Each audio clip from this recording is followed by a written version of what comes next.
അതെ, ഒരു ഇന്ത്യൻ പൗരന് ജാമ്യം കിട്ടാൻ 75,000 രൂപ. ഒന്ന് ഞാൻ തീരുമാനിച്ചു കഴിഞ്ഞു. ഇനി ഒരൊറ്റ പോലീസുകാരൻ എന്റെ കൊട്ടകയിൽ കയറി ചക്കാത്തിന് സിനിമ കാണില്ല. ഒരെണ്ണത്തിന് ഫ്രീ പാസ് കൊടുത്തു പോരും. നന്ദിയില്ലാത്ത ജാതികൾ. പോലീസ് സ്റ്റേഷനിൽ ചെന്നപ്പോ ആലുവ മണപ്പുറത്ത് വെച്ച് കണ്ട ഭാവം പോലുമില്ല. എന്തെങ്കിലും പറഞ്ഞാൽ അപ്പ തെറിയും അടിയും. ഓ, നീ ഇപ്പോഴും ഇവിടെ ഉണ്ടോ? അന്ന് അടി വന്നപ്പോ ഓടി ഓട്ടത്തിന് നീ അതിർത്തി കടന്നു കാണുമെന്ന് ഞാൻ വിചാരിച്ചു. അത് അവനൊരു അബദ്ധം പറ്റിയതാ. എനിക്കല്ലേ അബദ്ധം പറ്റിയത്? ഇവൻ ഇടിക്കും പൊടിക്കും എന്തൊക്കെ സ്വപ്നങ്ങളായിരുന്നു. ഇത് മസിലൊന്നുമല്ല, മുഴുവൻ നീരാ. ഇരിക്കുമായിരുന്നു. മുതലാളിയുടെ ആക്ഷൻ കണ്ടപ്പോ വേഗം ഒരു സോഡ വാങ്ങിച്ചിട്ട് പോയെന്ന് അവൻ ധരിച്ചു പോലും. അതിനുവേണ്ടി ഓടിയെന്ന് അവൻ പറയുന്നത്.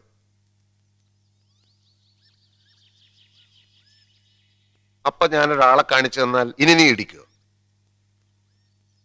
എന്നാൽ ഒരുത്തനൊരു ഇടി കൊടുക്കാനുണ്ട്. ആർക്ക്? ആ കുഞ്ഞുകുട്ടന്. എല്ലാത്തിനും കാരണം അവനാ. അവനെ ഞാൻ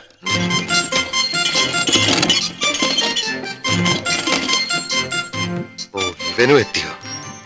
ശത്രുക്കളുടെ എണ്ണം കൂടിക്കൂടി വരികയാണ്. ഇനി വെച്ച് നീട്ടിക്കൂടാ. ജയിക്കണമെന്നുണ്ടെങ്കിൽ രണ്ടും കൽപ്പിച്ചുള്ള ഒരു കളി കളിച്ചേ തീരും. ആ കേരളിൽ വന്ന് താക്കോൽ വാങ്ങിച്ചിട്ട് പോയോ? ആ പോയി. വൃത്തിയാക്കിയിട്ടിരിക്കുകയാണോ? പല ബാങ്കുകളിലായി എന്റെ പേരിലിട്ടിരിക്കുന്ന ലക്ഷങ്ങളുടെ കണക്ക് ഞാൻ പറയുന്നില്ല. പക്ഷെ കരിവട്ടൂർ, ഉടുമ്പന്തറ, പൂച്ചക്കാട് തുടങ്ങിയ സ്ഥലങ്ങളിലെ സിനിമാ കൊട്ടക എന്റേതാ. മത്തിക്കരയിലെ ഓം വിഘ്നേശ്വര ജൗളിക്കടയും മറ്റാരുടെയുമല്ല.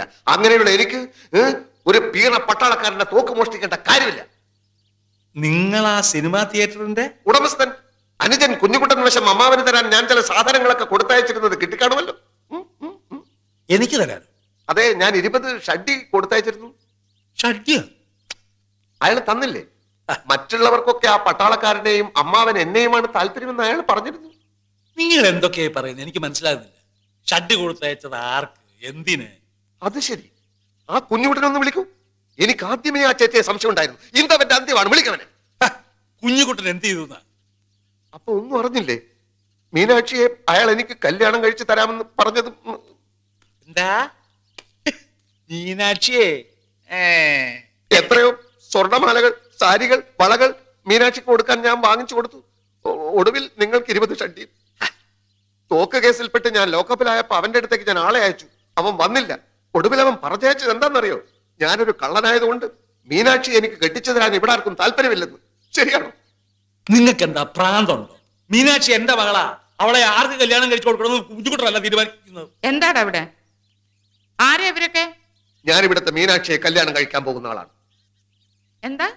കുഞ്ഞുകുട്ടൻ അങ്ങനെ വാക്ക് കൊടുത്തു അത്രേ. എന്നിട്ട് ഷഡ്ഡി മീനാക്ഷിക്ക് കൊടുക്കാനെന്ന് പറഞ്ഞ് ഇയാളുടെ പല പല സാധനങ്ങളും വാങ്ങിച്ചതാ പറയുന്നത്. പറയുന്നതെല്ലാം സത്യമാണ്. ലോക്കപ്പിൽ കിടന്ന് ഞാൻ പലതും അനുഭവിച്ചു, ജീവിതം പഠിച്ചു. ഇനി ഒളിച്ചു കളിയില്ല. ഒന്നുകിൽ മീനാക്ഷി, അല്ലെങ്കിൽ കുഞ്ഞുകുട്ടൻ. രണ്ടിലൊന്നിനെയും കൊണ്ടേ ഞാൻ ഇവിടുന്ന് പോകും. നിർത്തടാ.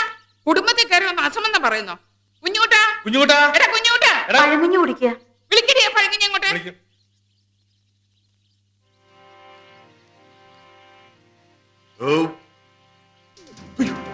ഇവിടെ വാടാ, ഇവിടെ വരാൻ. ഇവരീ പറയുന്നൊക്കെ നേരാണോ? ഞാൻ നിന്റെ തന്ത, ഇവരൊക്കെ നിന്റെ മറ്റു തന്തമാര്. എല്ലാ സത്യവും ഇപ്പൊ തുറന്നു പറഞ്ഞില്ലെങ്കിൽ ഇവിടെ ഇട്ട് നിന്റെ ചുട്ട് കരിക്കൂടാ. അത്രക്കായോ? എന്നാ രണ്ടിലൊന്ന് അറിഞ്ഞിട്ട് ബാക്കി കാര്യം. എന്റെ കൈ ധരിക്കുന്നു.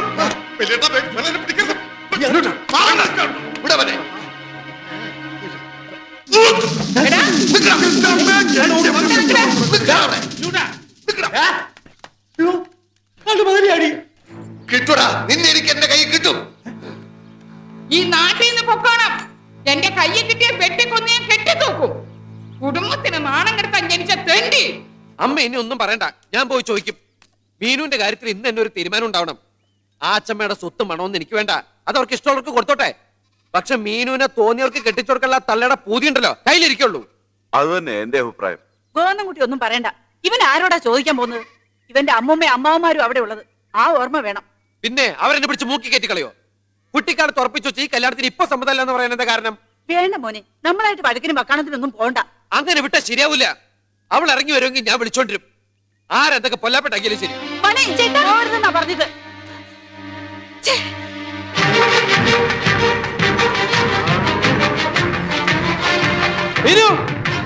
മീനാക്ഷി, നീ എന്താ ഇവിടെ? ഇനി വരില്ല. അവസാനമായിട്ടൊന്ന് വന്നതാ.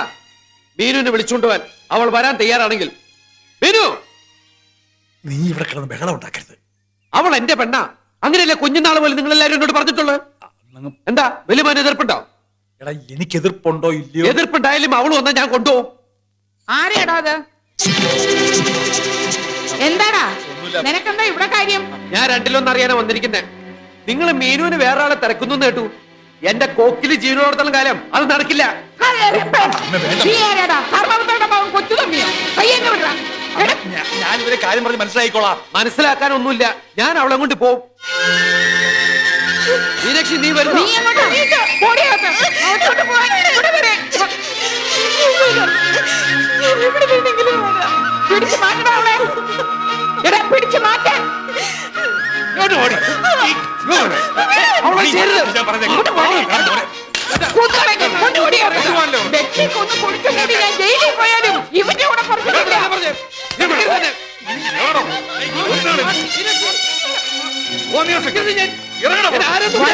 കൊണ്ടുപോടാ. ഈ പഠിക്കാത്ത കൊന്നുകളെ ഞാൻ പുറത്ത്. കൊല്ലണ്ടേ? മണി ആദ്യം എന്നെ കൊല്ലടാ. അമ്മയാണെന്ന് വിചാരം ഉണ്ടെങ്കിൽ ഇപ്പൊ ഇറങ്ങണ ഈ പടിയുന്നു. എനിക്ക് വേണ്ട ഇവിടുത്തെ പെണ്ണിനെ. നിനക്കും വേണോടാ. തളർന്നു കിടന്ന് നിന്റെ അച്ഛനെയും നമ്മളെ നട്ടപ്പാതിരേക്ക് ചവിട്ടി ഇറക്കി കഥ അടച്ച ദ്രോഹിയുടെ വീടായത്. നിന്റെ അച്ഛനെ കൊന്ന പിശാചുക്കളാ ഇവര്. ഇവിടുത്തെ പെണ്ണിനെ നിനക്ക് വേണ്ട, എനിക്കും വേണ്ട.